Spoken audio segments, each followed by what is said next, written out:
Good morning, everyone. Thank you for joining us today. My name is Holly Mexner, and I'm the Executive Director of the Canada-Arizona Business Council. I want to remind everyone that for this webinar, all attendees are muted. We welcome any questions. Just submit them using the Q&A function, and we'll do our best to get them all submitted to our speakers.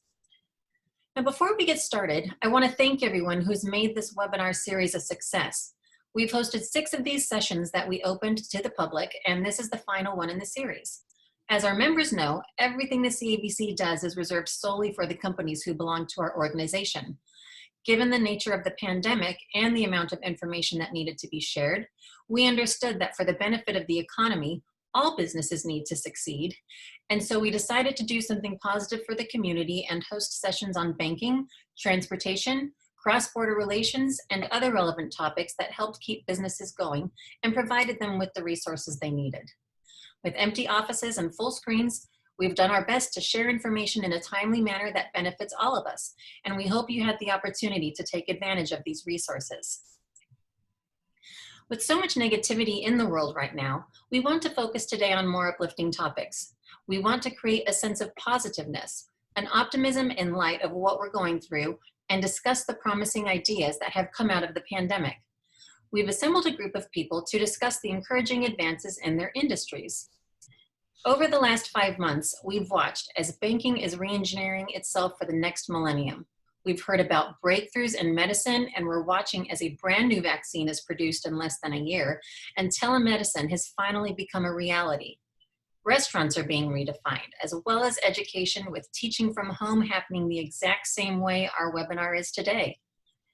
30% of life as we knew it will probably never come back. And when we look back on this time in history, although it will be a tragic point of life lost, it will also be a transitional point of change when our country and our world moved forward. And that's what we're going to discuss. But before we get to our first panelist, we're going to hear a few updates from our CEO, Glenn Williamson. As is obvious with the pandemic, healthcare is always at the forefront of our minds, and the delays in Canada are really opening up opportunities for doctors in Arizona. Of course, that all depends on the essential travel regulations, and these are projects on which the CABC has been working. Glenn, what can you tell us about some of the advances that are being made? Thank you very much, Holly, and welcome to everybody that is on the webinar. We're thrilled to have you here. I'll try and go through point by point about 6 different things, Holly, if I may, and let you get back to the core reason why people are here to listen to the experts that you've assembled. So let's start on the border. I have been spending an inordinate amount of time dealing with the American and Canadian border officials, people in both governments, and trying to better understand how and when, above and beyond just the COVID problem, things might change. One of our big issues that we're trying to tackle right now is travel insurance. Travel insurance is a key piece of the puzzle that needs to be sorted out for Canadians to return back down to Arizona and for Arizonans to go up to Canada. The second component of what we're trying to do is, unfortunately, during these political times, we are noticing a difficult issue of watching the borders reopen probably until post-election. So one of the things that we are in discussions with, and I'm sure Jack may talk about this a little bit from the airline point, is to redefine or to define the term essential to possibly include other groups of people that have gone through the proper type of testing. So that is getting down to the nitty-gritty of what is a level pandemic 3, what is a level pandemic 2, how can you manage to make some of that work so that in Arizona's case, they can pick up the Canadian snowbird market and not write off $1.4 billion for the next 6 months starting in the fall. So that's the border. We have a very big program. We're working with a bunch of our members that are helping on that, mostly in the legal community. On the medical side, we are in discussions with 2 or 3 of the larger medical organizations, Holly, that have shown a strong interest in creating programs for Canadians that want to come down for surgeries. And that is still wide open right now. You can fly down and do a surgery and you're allowed to cross. So that one is a biggie. The telemedicine component that we're all watching now in the United States, well, we've decided to take that to another level and say, why can't we do telemedicine between countries? And that has opened up a Pandora's box, and we are now pursuing that as well. Then we've got what we call Project North America. It's sort of a piggyback on top of the USMCA activity that's going on. As we're watching Asia and Europe be a little more complex from an airline connectivity point of view, North America has become a little easier. A lot of the airlines' long-haul aircraft are being worked on and played with, but a lot of the short-haul stuff is still there. So we now see this as a significant opportunity to bring Mexico into the fold with us even more than what we currently are doing.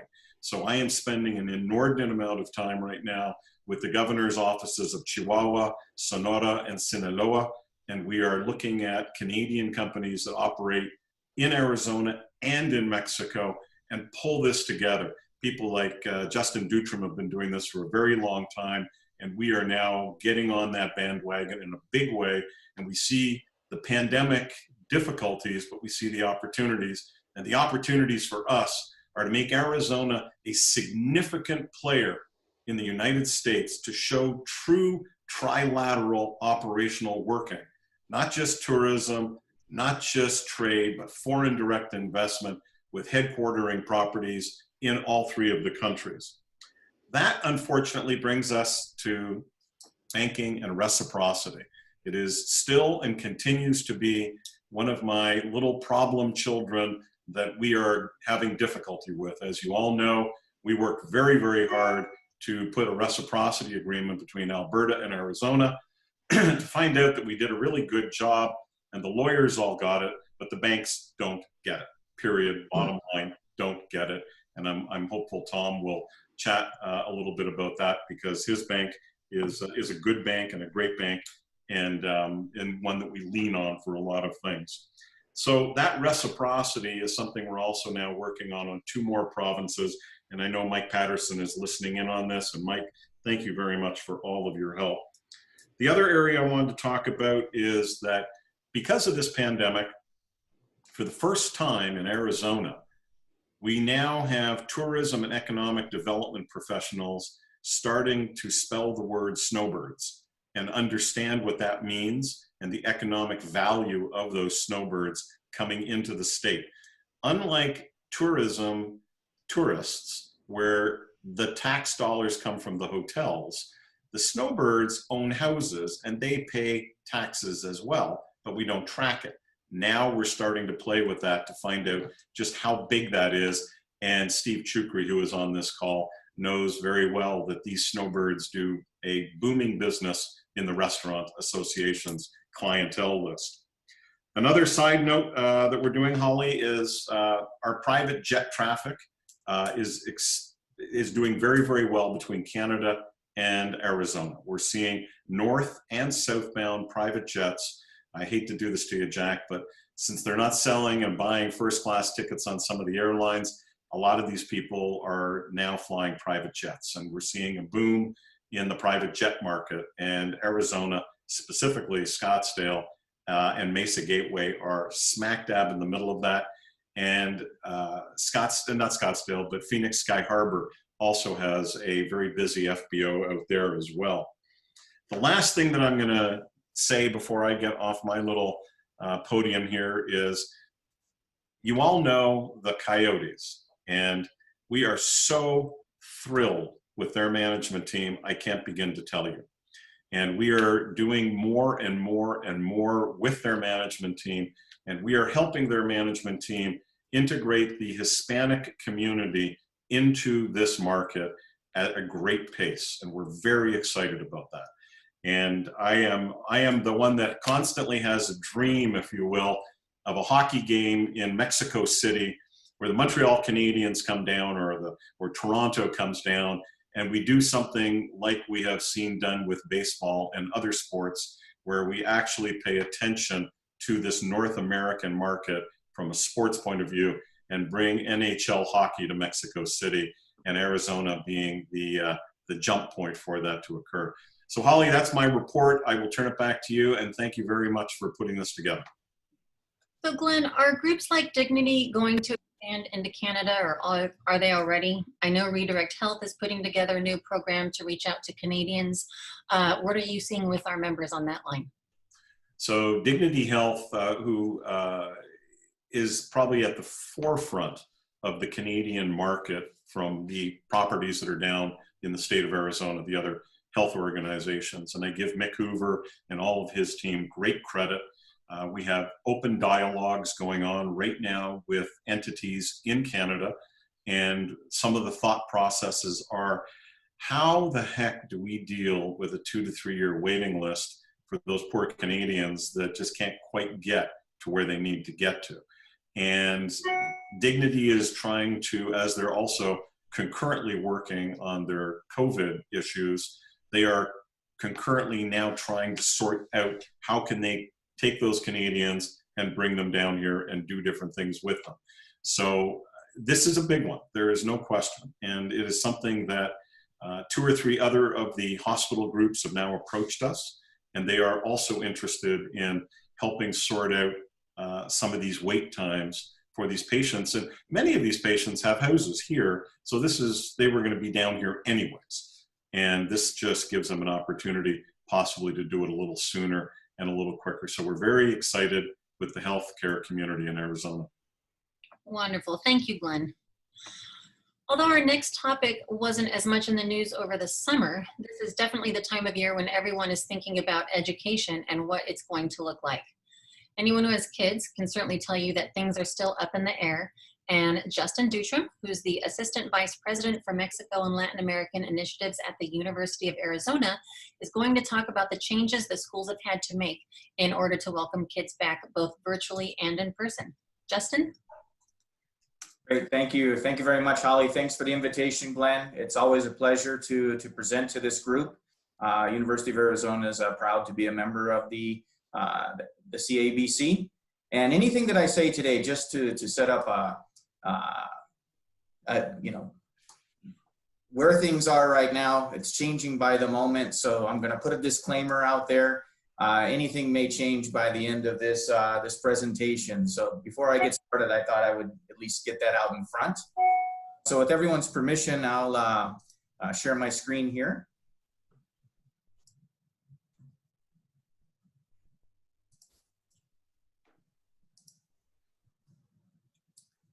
Okay. Do I get a thumbs up on the right screen at least being in front of you? All right, great, thank you. So looking forward during a pandemic, innovation, what's happening at the University of Arizona at present? It's been a very long 5, almost 6 months now, looking at, since spring break in March when students left campus until today, August 20th, students are moving back in. So if I step right outside of my office here, I'm going to see students and their parents moving into some of the apartment buildings right off the main campus here. So I think that there's a lot of excitement about the opportunity to come back to campus, but certainly there's quite a bit of trepidation as well. I don't think anyone is immune to what's going on in other parts of the country.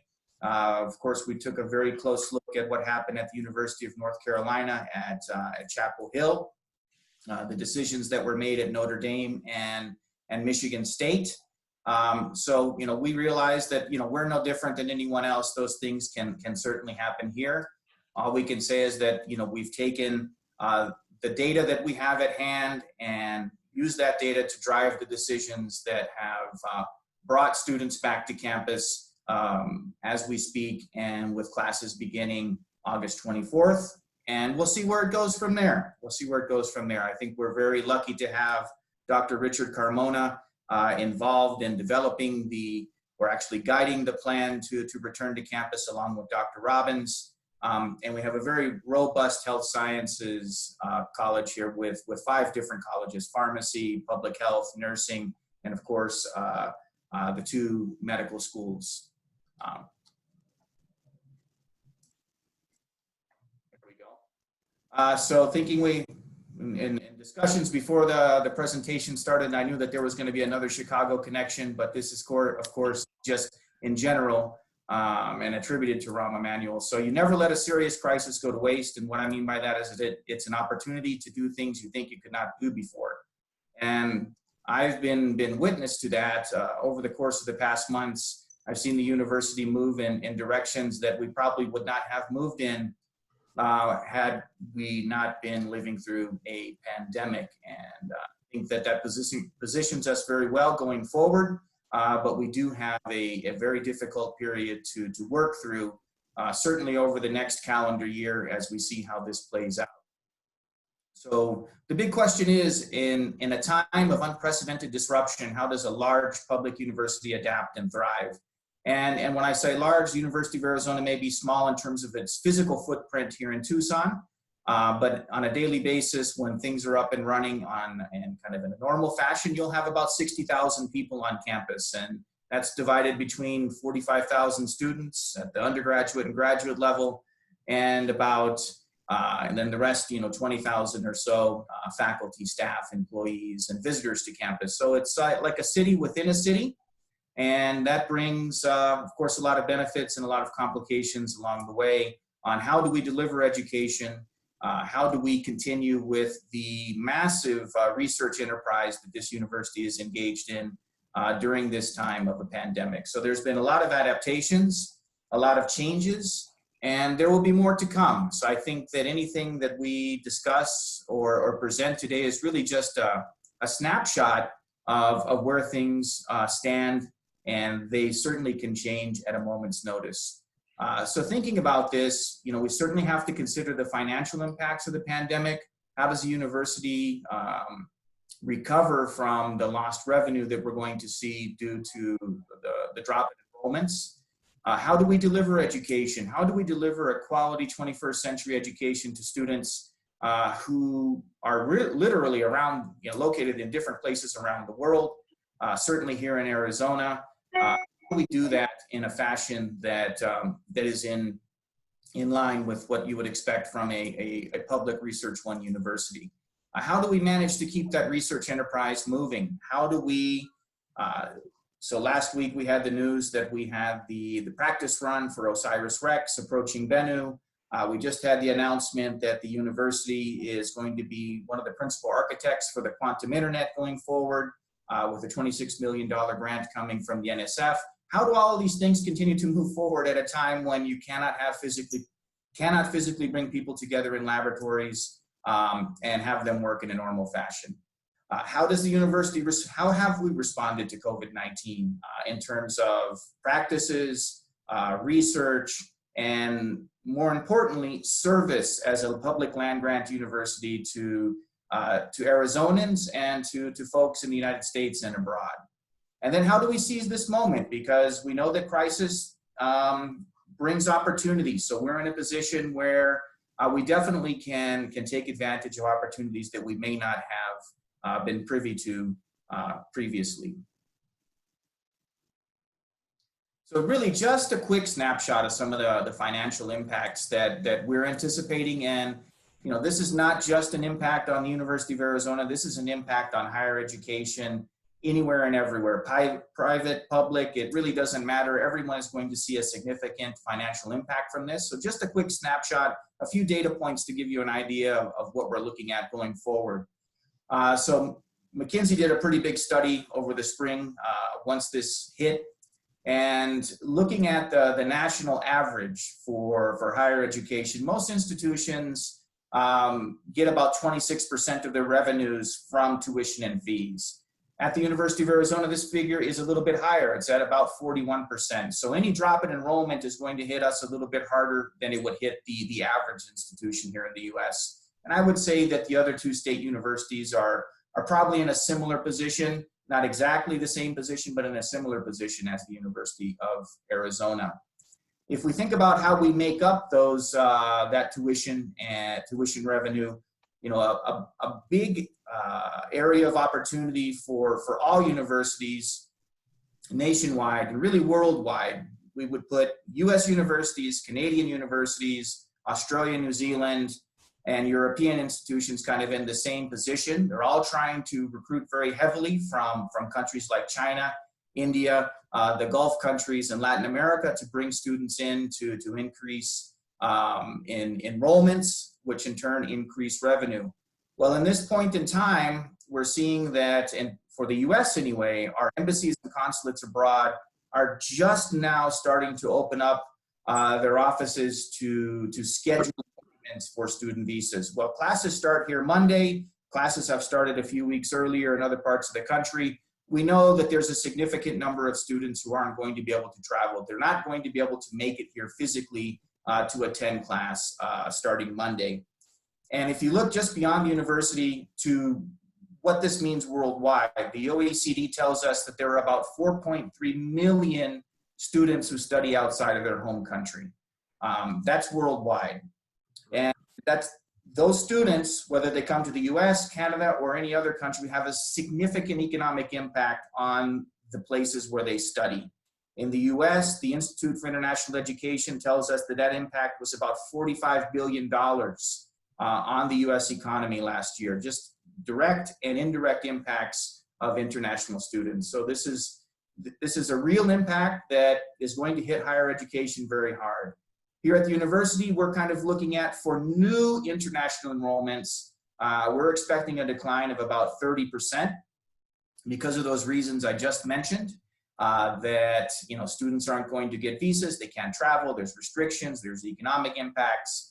And so the total anticipated loss to the university because of that is about $250 million on the bottom line. So this is pretty significant, and we're looking at ways to mitigate these impacts.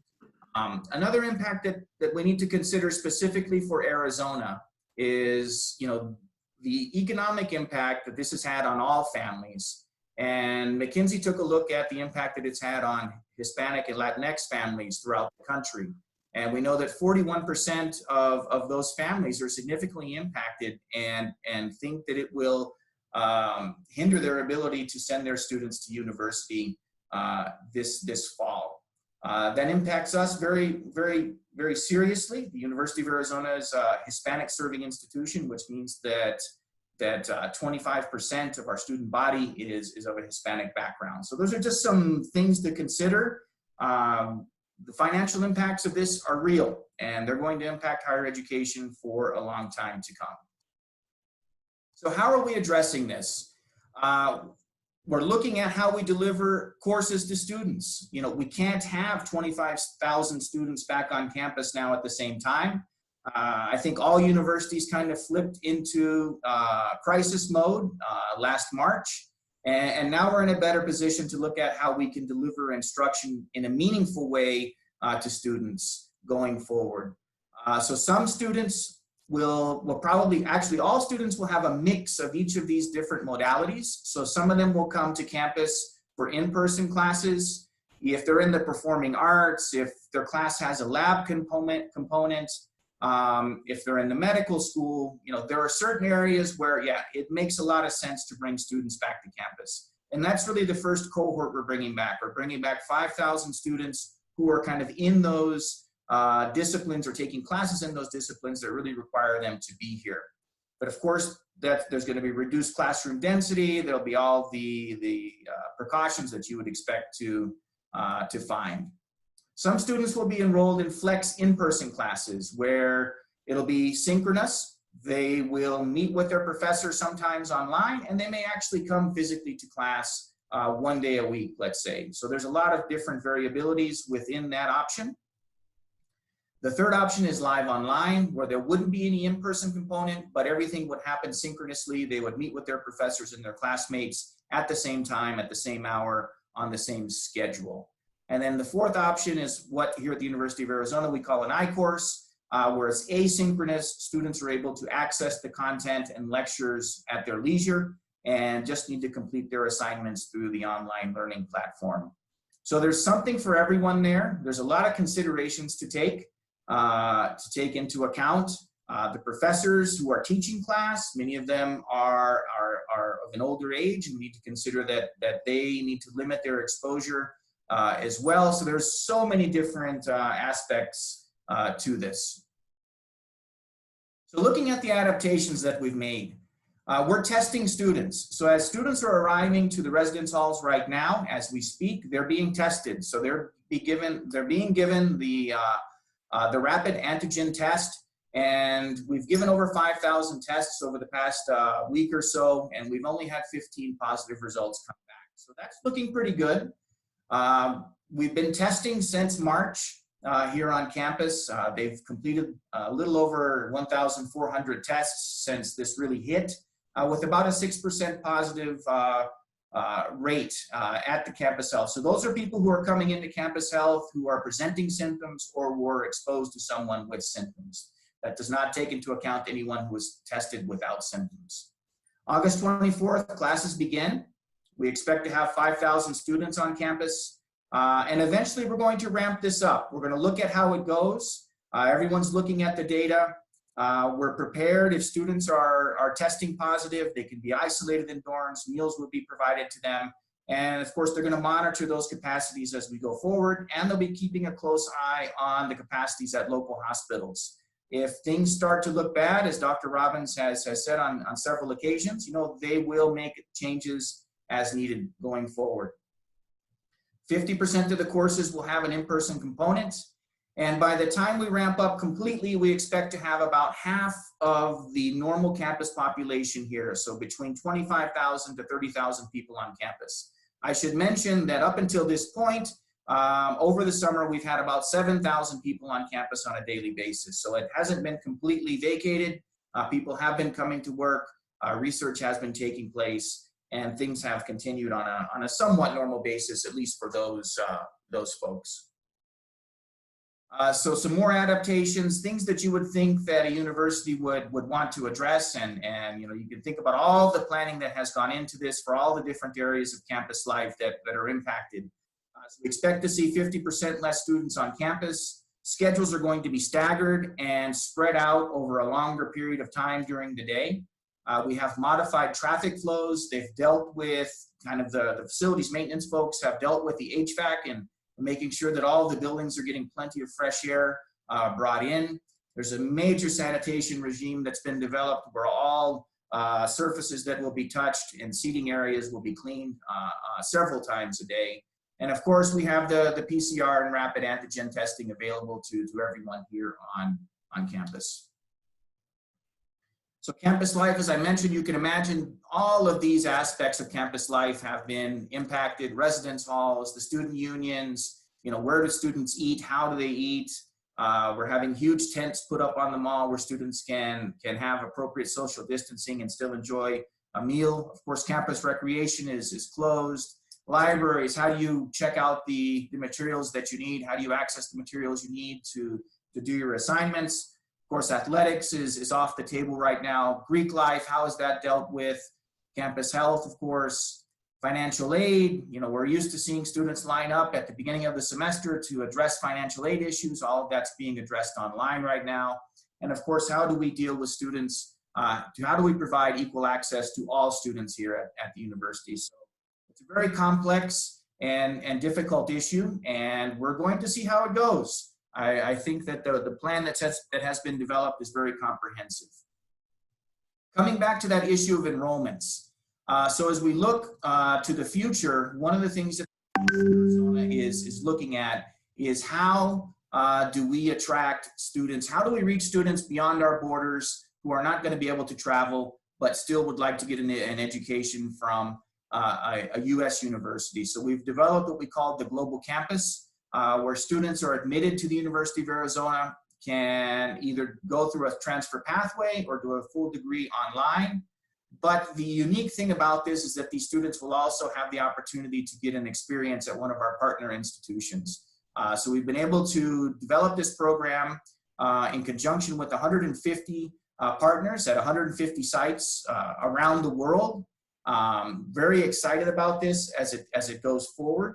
It's one of the ways that we hope to serve students in the future as well, as we think about demographic change and students not being able to travel either due to a pandemic or economic situations. So there are 150 sites worldwide. We're partnering with universities, co-working spaces, incubators. Students are admitted to the University of Arizona.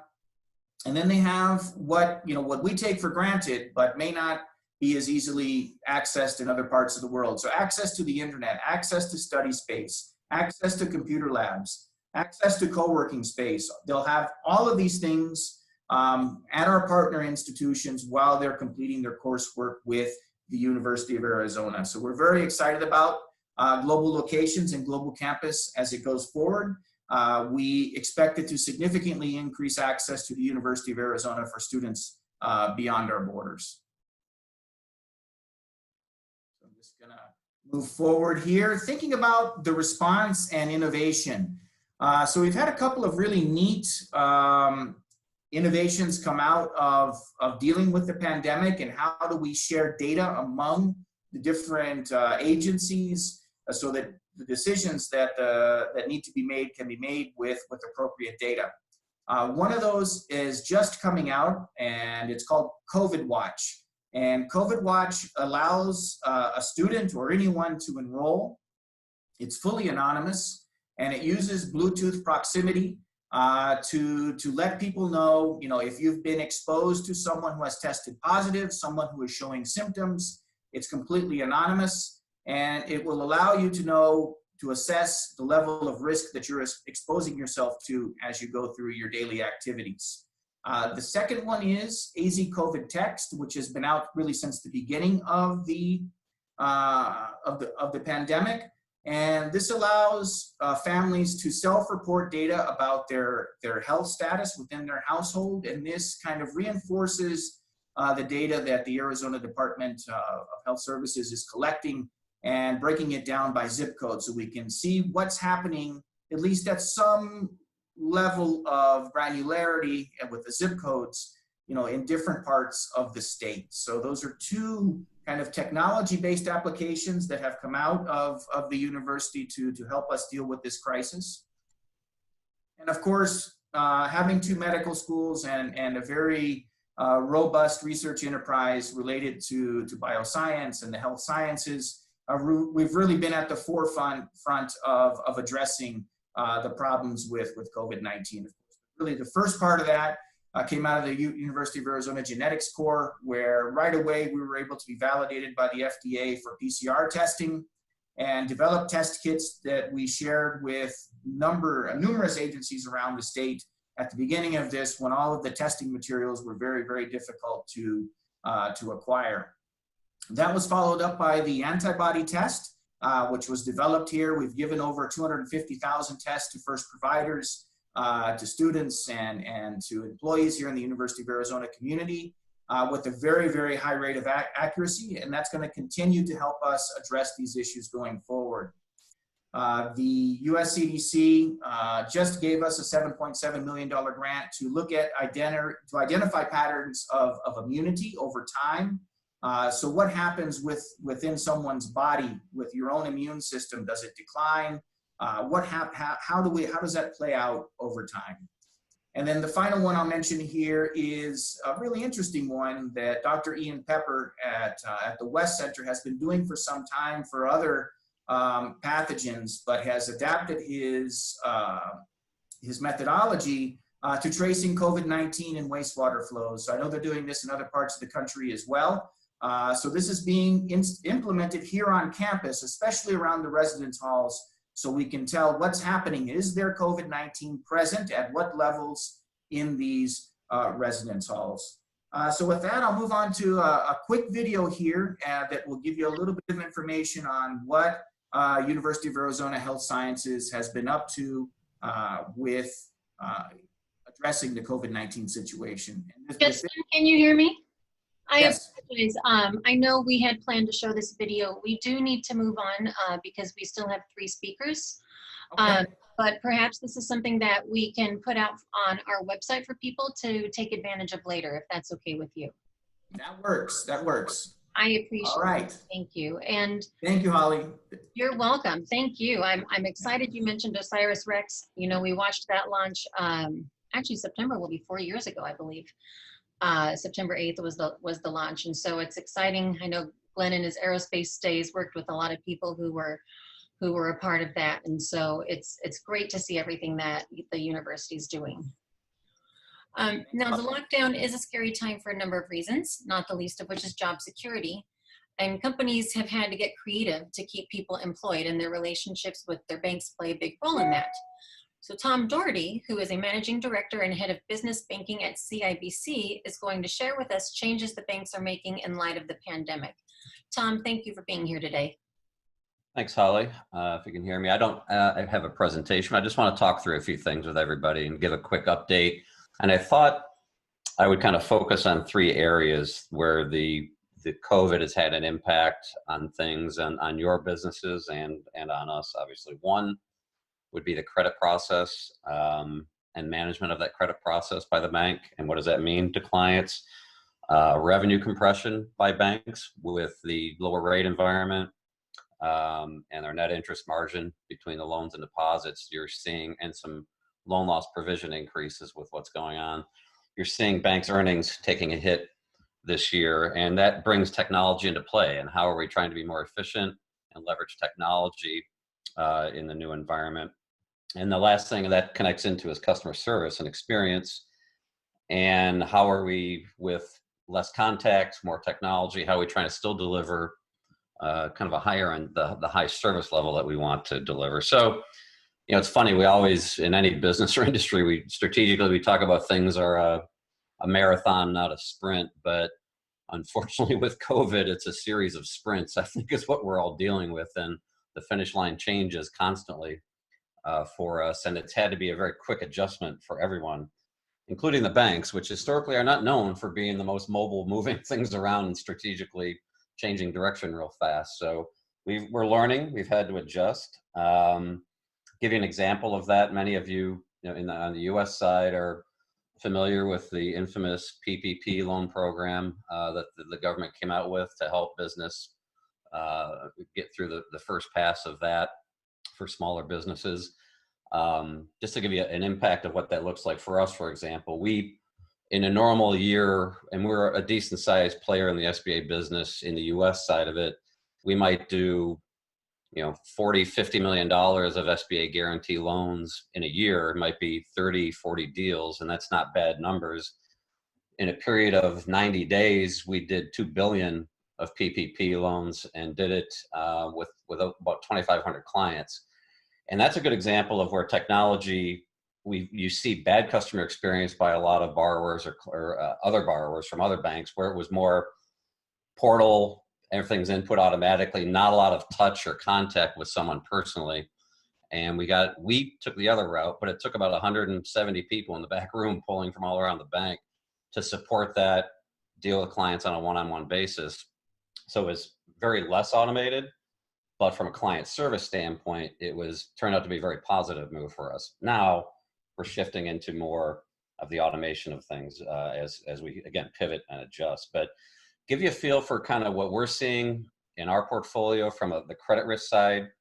I talked to other parts of the bank. My group is small, medium enterprise clients, could be a few $1 million up to $50 million revenue size clients, but we're seeing it even in our larger corporate too, and depending on the bank's focus on B2C or B2B kind of business, we're more B2B. We have less retail presence, things like that, in branches. But about 20% of our clients, I think, across our different business units have been struggling.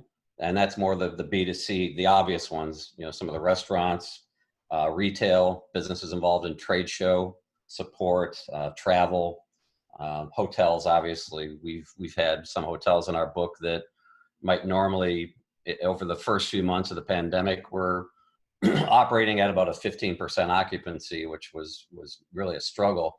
We've noticed in the last few months it's starting to pick up a little bit into the 20s, maybe 30, but still hurting very bad, and it's going to take time for them to recover. So then there's about 60%, I would say, in the middle that are in recovery mode. They're managing their liquidity very closely to get through this. And then another 20% that, actually very interesting, are doing very well under this. They are industries like technology, logistics, cleaning, obviously cleaning supplies.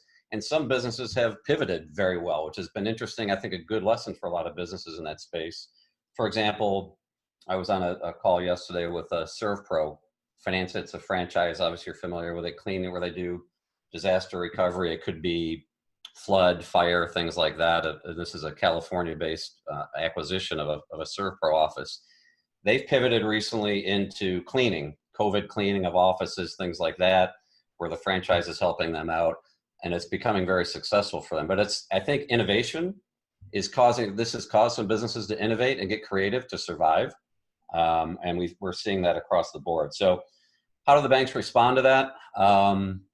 Hopefully, I think there's a little more sensitivity in the banking side to this because we've had to.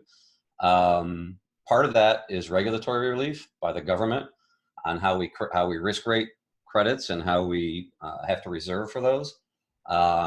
We've seen some relief on that side of it from the government regulatory side. But what you see now, the banks are, the reason the losses are kind of picking up for the banks is that their loan loss provision is up. That doesn't mean they're experiencing the loss yet.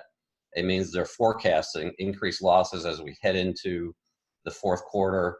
And the reason that is, we haven't seen a big deterioration in the portfolio yet, but you've got a lot of these programs out there that are supporting people. And how long does this go on? And what happens at the end of that is the bank's risk that we're analyzing. For example, banks most are very good right now about offering deferments, 90-day deferments on payments of principal and interest, whether it's a consumer loan or a business loan. That came out 90 days ago. We're now in the phase where clients are asking for a second round of forgiveness there. And it gets a little more, questioning becomes a little more in depth of the client, of their strategy, their expense control, number of clients that may have been lost or they're regaining. So a lot more in-depth conversation with clients, which I also think is a positive thing going forward to understand the business better. But I think you'll see banks being more flexible in the future on payment terms and structure and things like that. That has caused an increase in technology spend, I think, by the banks, and that will continue to make things more efficient. Residential mortgage volume, for example, is going through the roof right now with the rate environment that we're in. Many of those now have had to become an all digital experience and application and process from start to finish.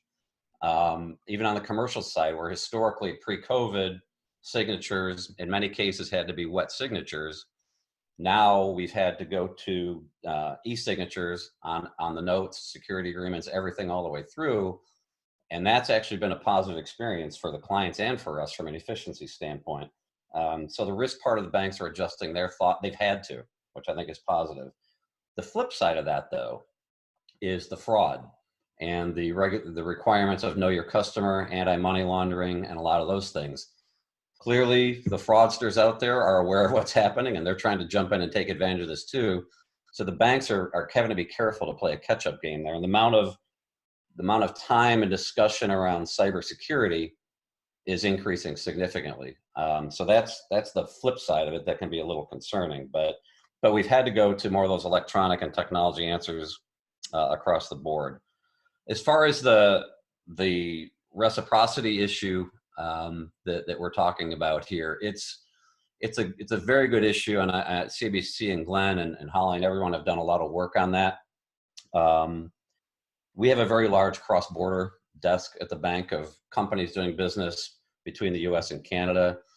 Canadian, a lot of it is southbound referrals of Canadian companies that have a subsidiary operating in the U.S.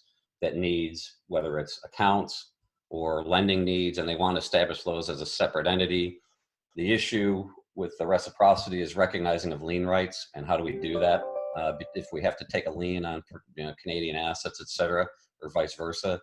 That's taking a guarantee of a Canadian company is not the issue, it's the lien right issue. So with the work that's been done here, it's early, but my intent is to try and help by getting, it's already been sent around to some of the powers to be at the bank from the Canadian side and the US side, whether it's legal and the corporate side, that we can review those documents that have been done with the good work of CABC and see what we can do to help out on that. So more to come on the reciprocity. I know it's it is an important topic.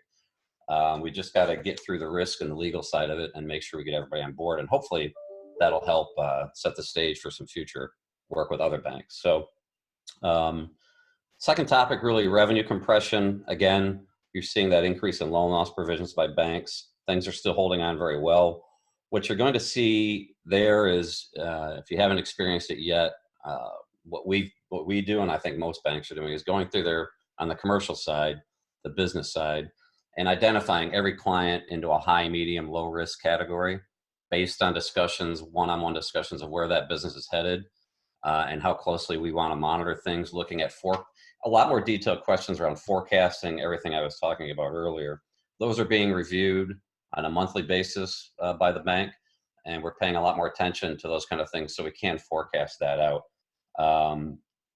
Digital online payments are way up, obviously.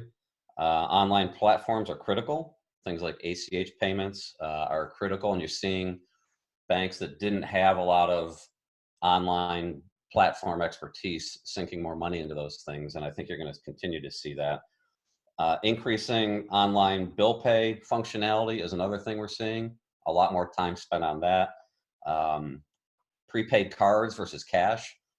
Cash obviously is being less utilized right now, so trying to use more prepaid cards that clients can use. Remote deposit, it has ramped up significantly. The issue with remote deposit, again, with banks that can hurt a business is the limits that banks put on it, is how much you're allowed to deposit, whether personally or on the business side on a daily basis with remote deposit.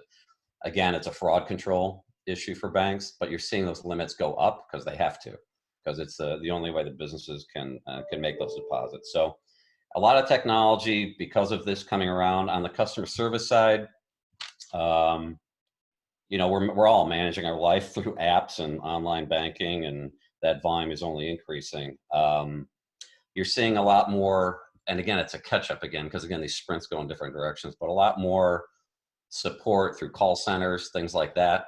The negative side of that is the need to have more automated support, because these call centers are getting flooded with questions, and it's causing a customer service issue, to be honest. I was just an example on a home equity line of credit question with a bank that I called the other day, and they said the wait time would be an hour to have someone talk to you, which is not acceptable.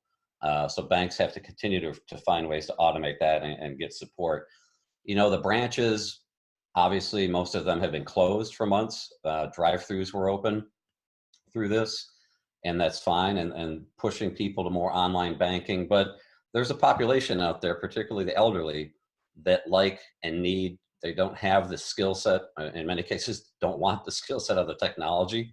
So reaching out to them, intentionally reaching out to them and trying to educate them on the most basic of online product uses, of looking up balances, making deposits, things like that, is something the banks are doing more of now to try and help them so they don't have to come into the office. Because many of them are still trying to come into the office.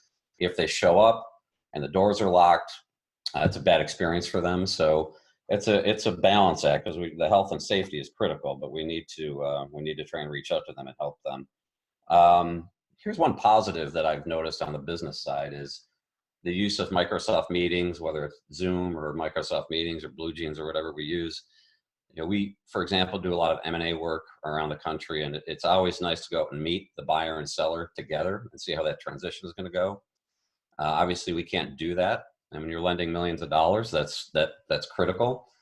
But what we've noticed is having these calls set up where we can meet the client virtually, but have multiple people from our team on that call that they wouldn't normally get to meet. They might normally, if we're traveling, only get to meet one or two of us.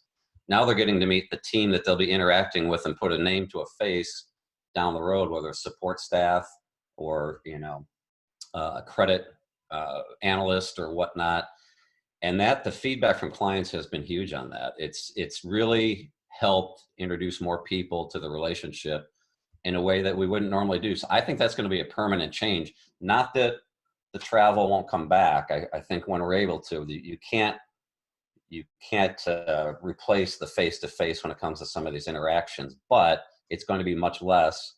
And I still think we would add these calls to introduce more members of the team, which I think is going to be a huge positive in relationship building going forward. But it's interesting. We always think relationship building will be less with the technology and the Zoom, but I think there's a way we can actually improve it in some ways too by introducing some other people to the relationship. So anyway, quick update, Holly, just reviewing a few things, and I'll leave it at that.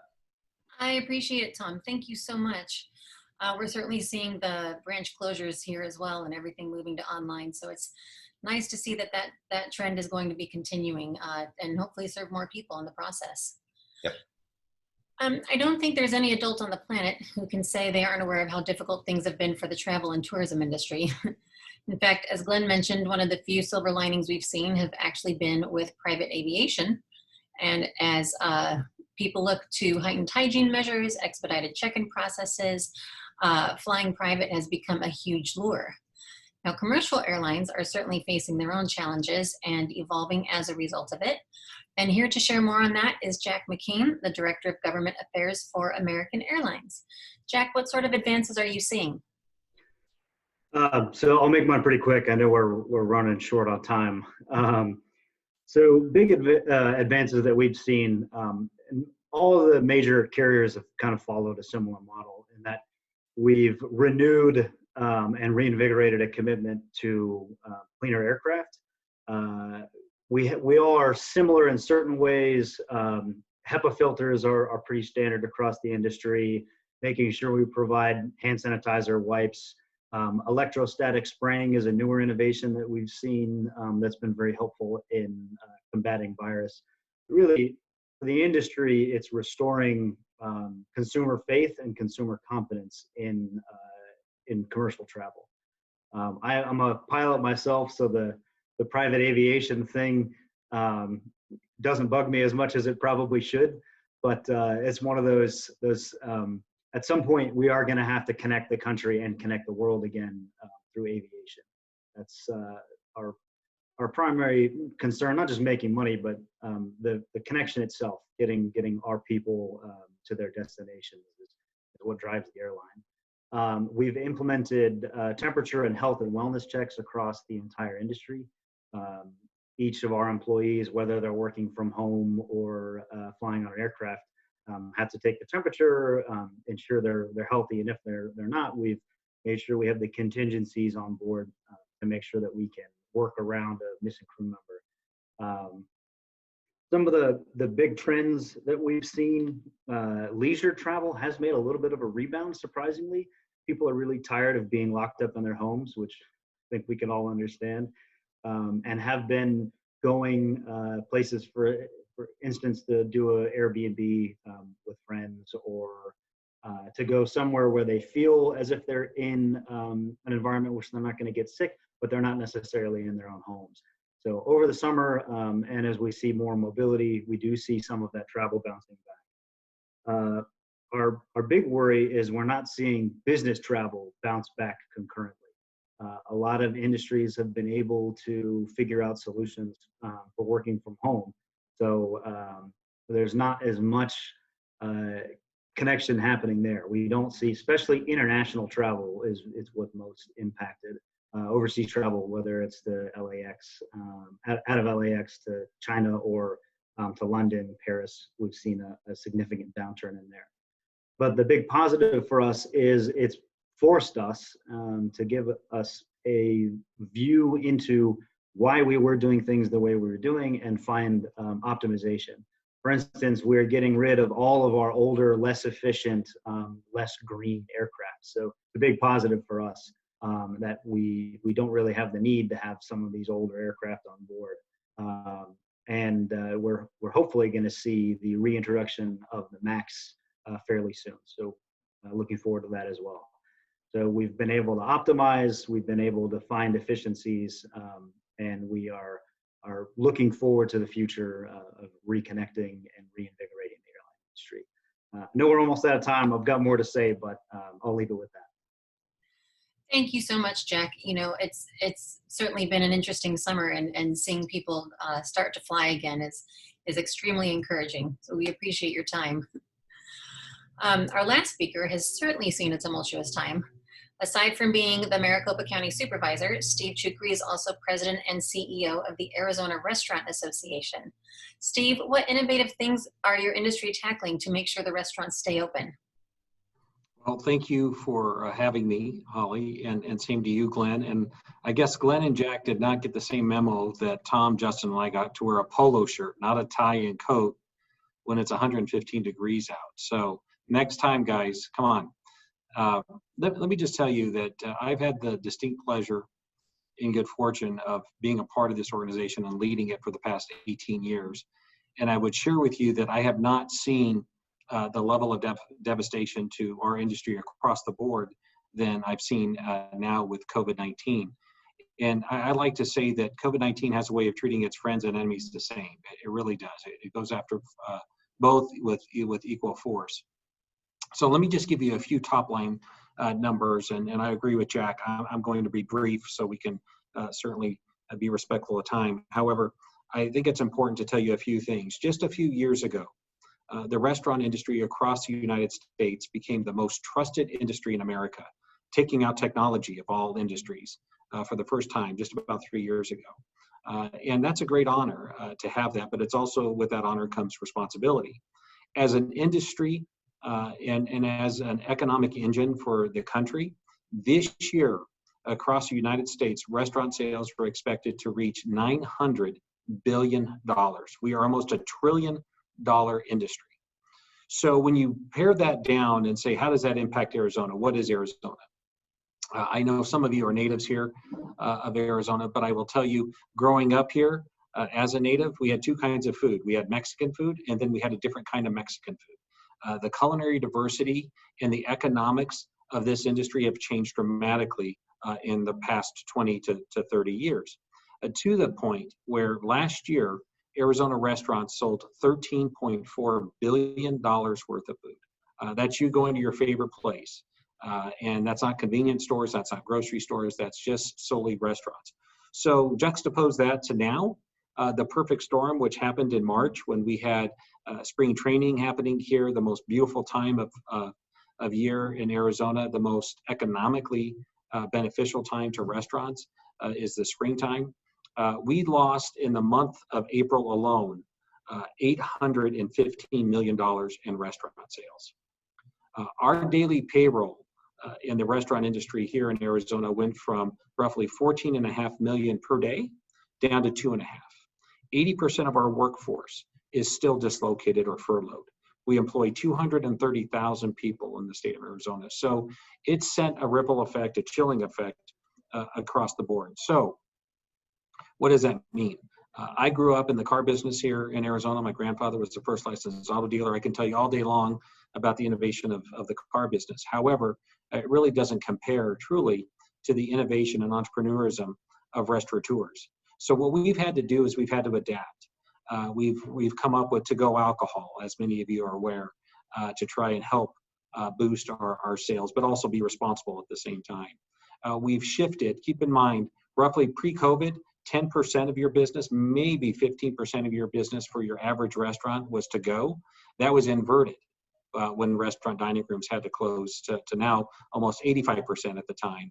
And I think those are going to be key distinctions moving forward. And it's going to tell you it will come in three ways. What we will see in the restaurant industry going forward, first and foremost, is probably bar none a perfection as it comes to packaging. No one wants their French fries to be soggy and wet by the time they get to their home. So you're going to see a lot of economic investment in packaging so that when you bring those meals home to your own personal dining room, they're just as good, if not close to, as you would have in the restaurant itself. Secondly, technology. Many of you have gone to a restaurant and you scanned a QR code on the table and that's how you got your menu. Technology with applications, whether it be a Chick-fil-A or your favorite steakhouse, technology will continue to emerge in the front of the house with servers maybe having you pay at your table. That's going to be more common, meaning that they're going to hand you a machine, you're going to pay, and you're going to be done. Your card won't leave your possession. Your credit card won't leave your possession. And then lastly, on the technology front, I think you're going to see a lot of it in the back of the house. You're going to see robotic arms replacing people. Labor is unfortunately a big part of our cost, but also we view our labor force as our family. So it's going to be a delicate balance on how technology plays in the back of the house. And then lastly, I think you are going to see more permanent positioning of to-go ordering in every restaurant establishment. It will increase from that 10 or so percent it was pre-COVID to almost probably 20% moving forward. So the good news is we still ironically have restaurants opening up. We're only able to have 50% capacity, which we're holding our own, but we're still losing money. And we project, sadly, that in the next 30 days, if we don't see significant change, you'll see another 700 restaurants across Arizona go out of business, in addition to the 900 that already have. So this has really been an impact to us. Probably take any natural disaster, sadly 9/11, add them all together, it still wouldn't amount to the economic devastation that we've seen as an industry. And to reference Holly's comments in the introduction, not to mention the sadness and loss of life. And I think we have to underscore that as well. Thank you so much, Steve. It is definitely a difficult time for your industry. And I have to say, I'm always impressed with what Tarbell's has done to keep people employed. Their servers are even doing deliveries now. And their email campaigns are hilarious to the point that I get excited when I see them in my inbox. So hopefully more people will be able to get on board with that and keep their customers engaged. We are already out of time. Thank you so much again to all our speakers, and thank you everyone for joining us on the Canada-Arizona Business Council's last public webinar. We look forward to seeing you soon. If not in person, then back here on the screen. Take care.